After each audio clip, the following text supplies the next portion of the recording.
لمانجی ڕەمەزان تاعەت و عیبادەت ئاسان دەبێت وەکو مانگەکان دیکە نییە. بۆیە دەبینین لە مانگی ڕەمەزان خەڵکی هەمووی ڕوو لە ماڵەکانی خوا دەکات. هۆکارەکەی چییە؟ هۆکارەکەی ئەوەیە کەوا شەیطانەکان کۆت و زنجیر کراون. پێغەمبەری خوا عەلەیهی السەڵات وەسەلام دەفەرمێت إذا جاء رمضان فتحت أبواب الجنة وغلقت أبواب النار وصفدت الشياطين.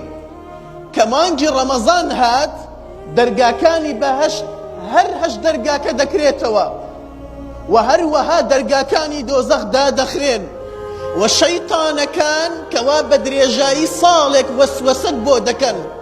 وەسوەسەی ئەوەی کەوا تۆ خراپە بکەی ئەوانە هەمووی کۆت و زنجیر دەکرێن.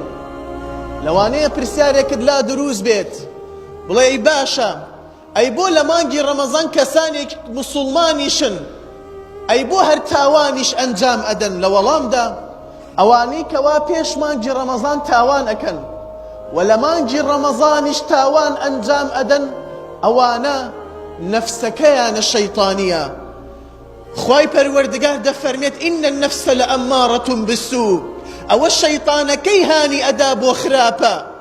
بەڵام ئەگەر کەسێک لە پێش مانگی ڕەمەزان خراپەکار و تاوان ئەنجام ئەدا لە مانگی ڕەمەزان تاعەت و عیبادەتی لەلا خۆشەویست ئەبێ بزانە ئەوە ڕەحمەتی خوای گەورەیە.